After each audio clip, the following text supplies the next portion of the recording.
Hello, I'm Kumar with Learn with Kumar, and today I want to present this video on a very important topic, currency risk management in our strategic case study, August 2020, Runabout. We know Runabout is basically a local company as far as the revenue is concerned.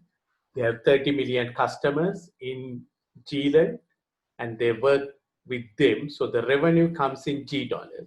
But however, we know that they are buying their hoverboards from a supplier called Minerin in another country, D-Land, and therefore there is always this currency transactions happening. So today in the post-corona scenario, even the countries which they had very stable currencies like New Zealand dollar, Australian dollar, they also have had tough times. The currency fluctuations have been very, very heavy in many countries, even in the developed world. So there's always a good possibility that we, G-Land, even though it's a developed country, it might have some currency issues. So you as the senior manager finance will have a huge responsibility cast upon you to manage the currency risk. Now, so far, as far as the pre-scene is concerned, seems that we have all subsidiaries in G-Land and we don't have any foreign subsidiaries. But if Unseen talks about a new foreign subsidiary coming up, probably G-Land changing their mission statement and vision statement and thinking of diversification into foreign markets, then there is always that the IAS 21 coming up into play with foreign subsidiaries. But at the moment, we don't have that one. So our risk at the moment with the foreign currency is generally a transactional risk, which happens whenever we take hoverboards or batteries or whatever from a foreign supplier, and when there's a delay time like between the date of purchase and the date of payment, always there's the exchange risk happening, particularly the downside risk of if your home currency, G dollar, depreciates during that interim period. So there are many possibilities of currency risk happening here. And then you are challenged how to manage this currency risk. And also if there is a foreign subsidy rising, then we need to remember that IAS 21 says, in that case, the goodwill rising should be retranslated at the closing exchange rate taken into account, and any gain or losses to the other comprehensive income. Net assets should be retranslated at the closing rate. Of course, the income and expenditure average rate during the year, any gains or losses again to the other comprehensive income. But normal transactions, now you might have a transaction happening with Minerin, for example. Today, you purchase goods where you're going to pay them in 2 months' time, 60 days credit. In that case, probably before end of December 2020, it is settled. But today you will record it taking the today's spot rate, debiting our property, plant and equipment, and crediting payables taking the today's rate. And when we pay in 2 months' time, the exchange rate may be different and maybe we have to pay a higher amount. And that difference, in that case, it's a loss, it will be charged to the P&L. These are what we call settled transactions during. If by chance the transaction goes beyond December 2020, and if it is outstanding after December 2020, then those things should be converted at the closing rate, all monetary transactions, and any gain or losses should be again debited or credited to the profit and loss. So these are very challenging times, And this is why I thought I'll put up these slides. I hope this will be very useful for you all. So I'm Kumar from Learn with Kumar. And if you're happy with these slides, what you see, you can subscribe to my channel, and there will be many, many more slides coming up in the days to come, and even after August exam for our new exams, also for objective tests and for case studies. So globalization has been one of the most persistent themes in recent history, even though we see runabout operating more in GLN, but still they are into a globalized scenario because they are buying their hoverboards from a foreign supplier. There are three types of foreign currency risk we are talking about: translational risk, transactional risk, and economic risk. So unless they have a foreign subsidiary, the translational risks are very minimal, except on these transactions like payables, where there may be a situation of at the closing date, any unsettled balance, we'll need to do a translational calculation and gain or losses to the P&L. Otherwise, most it will be transactional because it will be between the day of the transaction and the day of settlement. But we will be also vulnerable for economic risk. So far, we are all right in hoverboards because the government has given us a sort of a free license for a foreseeable future. But micromobility industry is very fast growing. In fact, the fastest growing industry in the history of history. So there is always a possibility of some big multinational company or big global micromobility player coming to G-Land, wanting to operate, may not be hoverboards, but electric scooters, which the government is encouraging, electric bikes, like what our dock bike is handling. And we might have a risk of competitor, and that could be an economic risk. So new products, deregulations, worldwide financial systems, better communication, information networks have opened these new opportunities. Through the internet, through the website, we can do a lot of business, and therefore the globalization is open. And I'm sure with this COVID-19, it will be more of through digital platforms. People will be very reluctant to travel abroad, but through the digital platforms, they will do many global transactions. So basically, many organizations have moved from their home buyers and going for alternative businesses beyond their own borders. So I'm not surprised even if Runabout think about, although they have 30 million customers in G-Land, considering this high risk they faced it with the COVID-19, they might think of moving away to other countries because, of course, the COVID-19 is worldwide. But imagine a 1 billion population country, if they get a virus confined to their area, and then in a situation like this, if you do have businesses in other countries, you will be much more safer in terms of risk management. So expect certain things to happen in your unseen, but be ready. So with the spread of coronavirus in March and April particularly, and beyond that, there have been dramatic fluctuations in currency rate.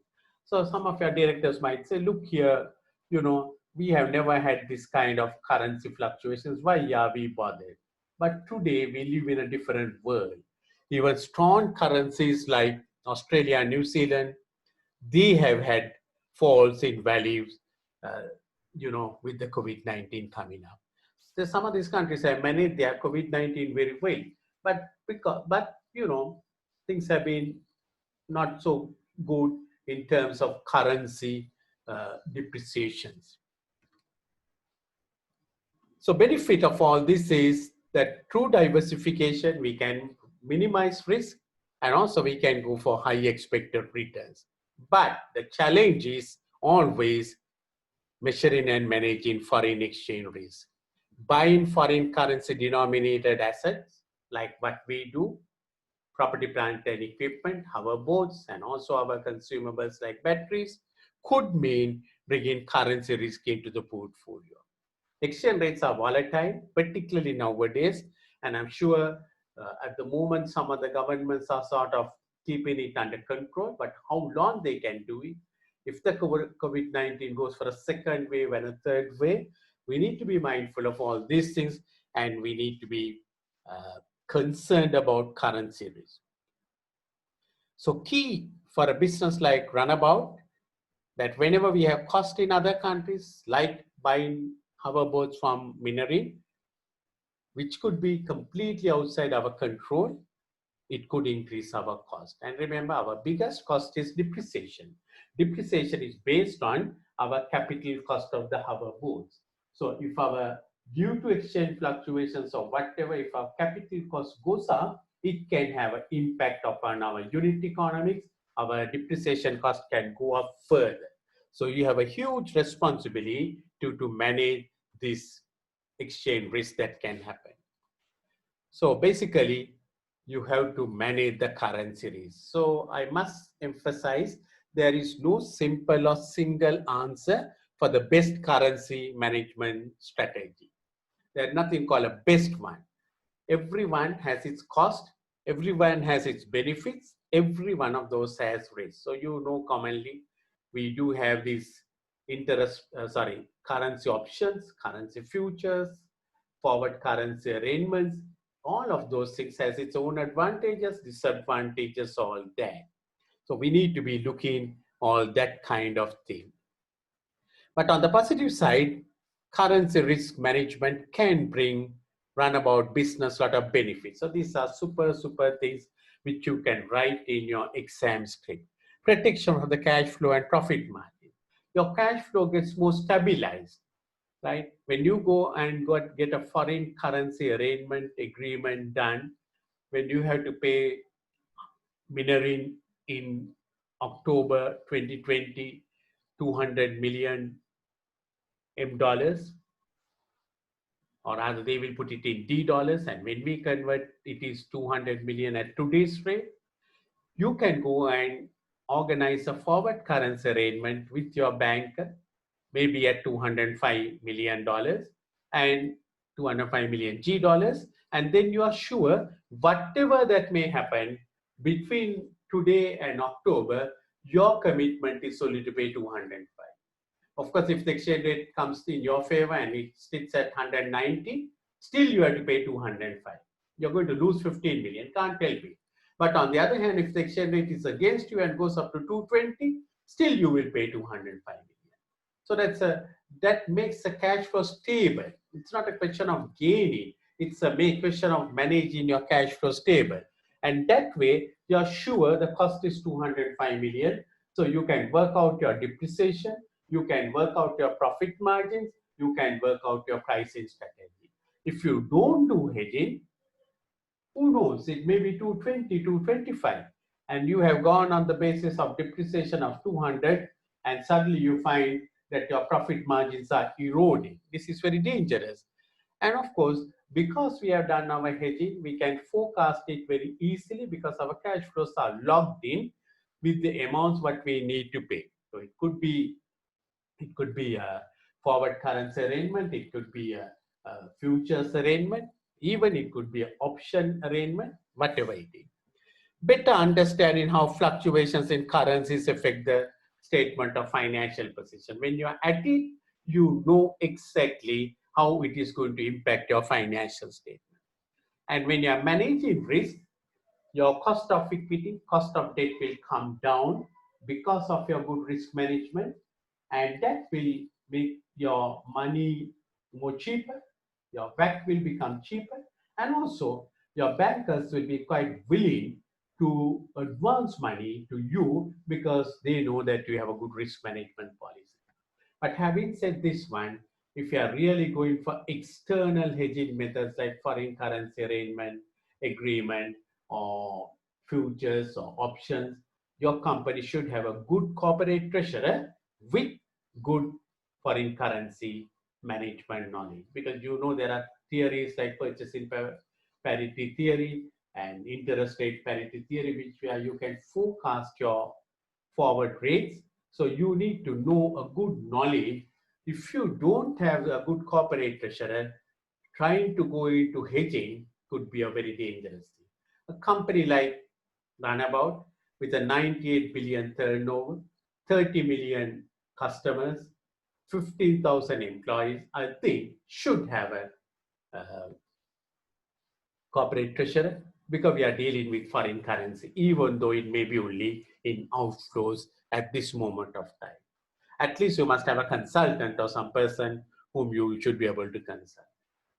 Then, of course, you must always remember there are internal hedging methods. Never forget that one. Most of the time, our examiner is very critical. We always think about the more complicated external methods, but what about the internal hedging methods? Now, for example, we are a powerful country, 1 billion population, and a powerful company. We might be able to negotiate with our supplier and say, why don't you invoice to us in G dollars, invoice in home currency?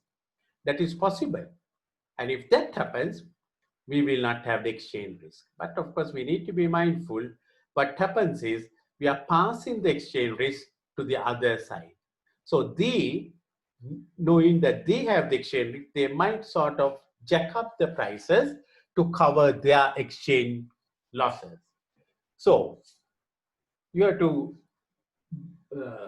weigh the pros and cons. If we have a good corporate treasury, it might be worthwhile for you to take the exchange. But if you don't have it, if it's possible, it might be worthwhile for you to see whether we can get them to do invoicing in home currency, that is in G dollars. Also, we know about leading and lagging. You have to pay it in 60 days time, but I find my exchange rate at this moment of time is very favorable, so I pay him in advance, lead in the payment. On the other hand, by the time the 60th day comes, I find it is very unfavorable for me, but I believe in the 90th day or the 100th day, it will be favorable for me. In that case, I will try to lag the payment, delay the payment. Of course, if you are delaying the payment, you need the consent of the supplier. When you leave the payment, of course, he will be very happy, but we need to be mindful. We are losing the opportunity of using that cash, or the if you are paying interest, we'll be paying additional interest in that case. So these are things that we should know about risk management. So talk about the internal ones also. Give more emphasis, because those are simple methods. So I have put up 5 steps to manage business currency risk, because I read it in one of the articles, research, but some people have done, and I thought it's very useful for us. Review the operating cycle, runabout. During which period normally we order? During which period do we pay to Miner-Ring? When are we going to get our batteries? So try to see the operating cycle so that we will have a good idea during that month how is our exchange rate, because the exchange rate generally gets into a set pattern, but of course the patterns may get changed during this COVID-19 scenario. Measure and manage the exposure to currency risk. You have to measure it and see if the transactions are very big. So we remember the impact and also the frequency. Here we will have frequent transactions we have to look at.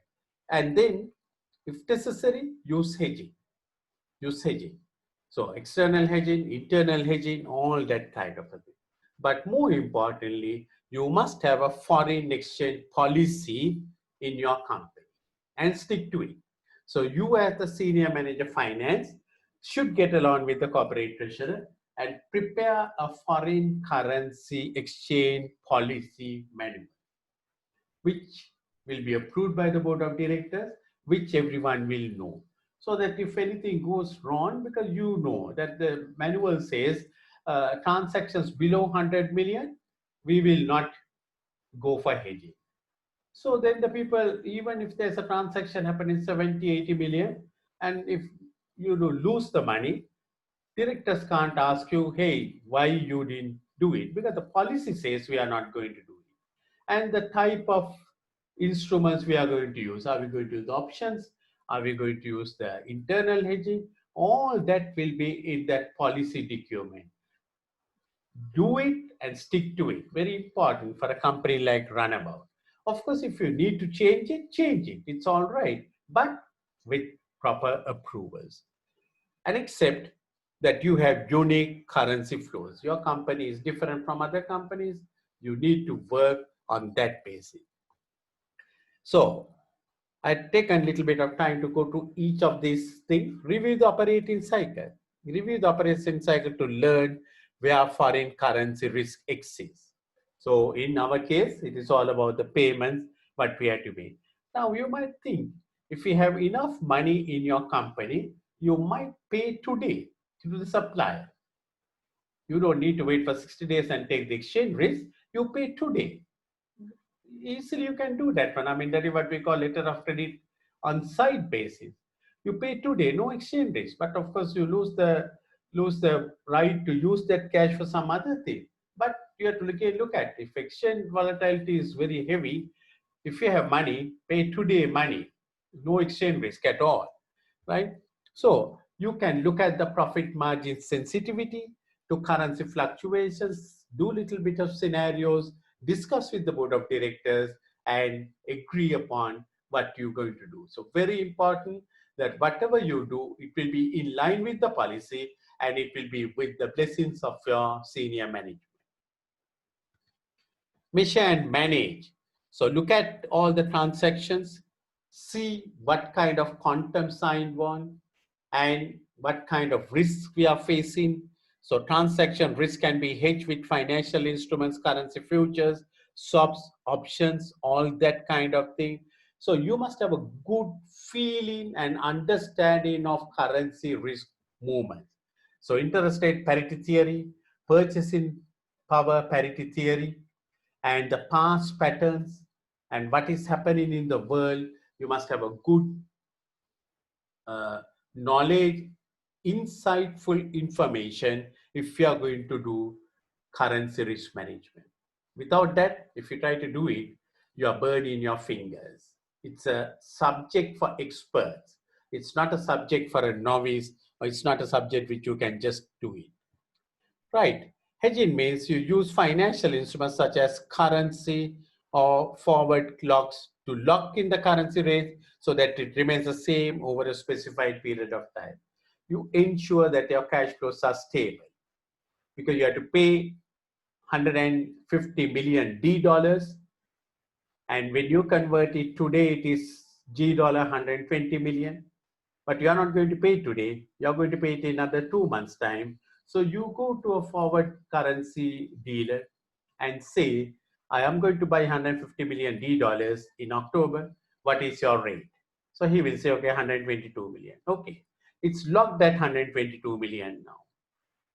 On the day in October when you have to pay, you might feel if you did not go for this agreement, the settlement should have been only 112 because the exchange rate has moved in our favor. So you have lost the 10 million, but can't help it.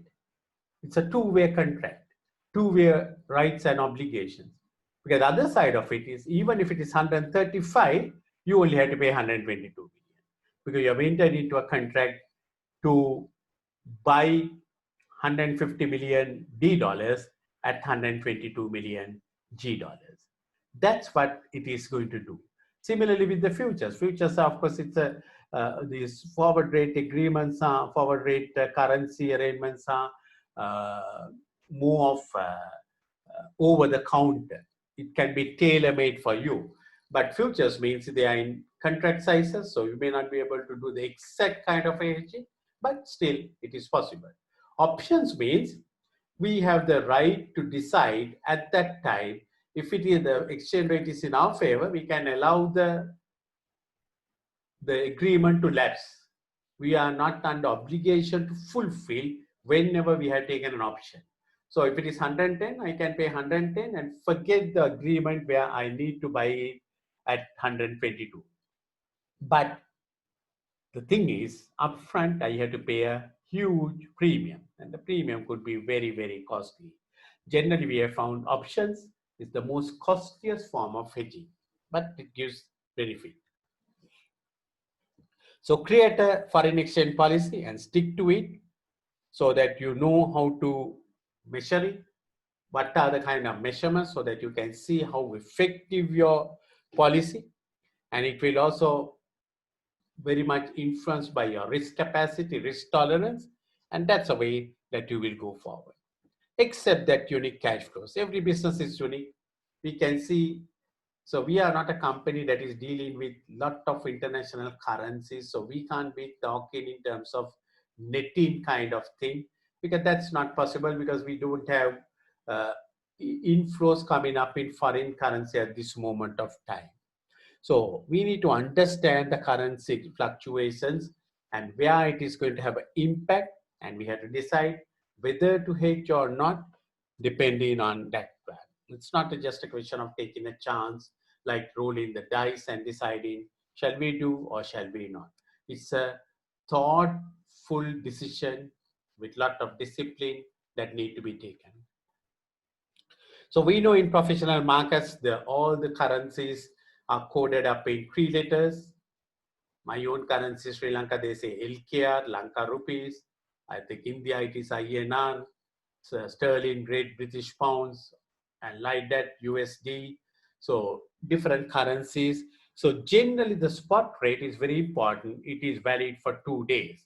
So if you take the spot rate today, it is valid for 2 days. Generally, it is 2 plus 2 delivery.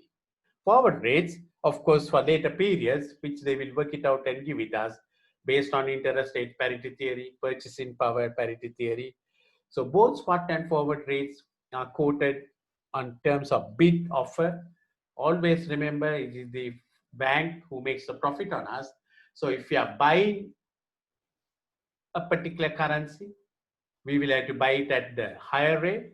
When we are selling, we will have to sell it at the lower rate. So easy way is to always think one equivalent is your home currency, whatever it is. If one equivalent says it is sterling pound, then when you are buying sterling pound, you will apply the higher rate. When you are selling sterling pound, we will apply the lower rate. So forward rates are generally quoted in terms of spot rate plus discount, at discount.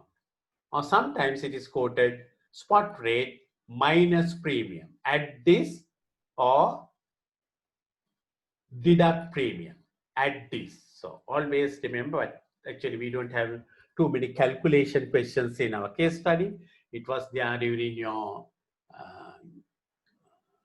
F3 paper, but now you are relieved of that one. But remember, in practice, this is what you do. At this, deduct premium to the forward rate. So hedging, there is a lot of cost considerations. It's not free. It's not something which is coming up on a platter. It has its cost. So we need to look at the opportunity cost. If we go for internal hedging, if we advance money, all that, and we can look at even things like money market hedging, but it's a very complicated one. But there are more simple methods. Like a company like Runabout will be able to open up a foreign currency account, FCE account in DLAD, for example. And you might be able to buy, not to buy, sorry, whenever you have excess money locally, taking advantage of the present favorable exchange rates, you can deposit it in that foreign currency unit account. Of course, once you deposit, you can't use it here, but that way you will have enough money to pay mineral supplier at that moment of time because you have a FCU account. So it's a like money market hedging, but without going through that all complicated transaction of borrowing, deposit, and all that.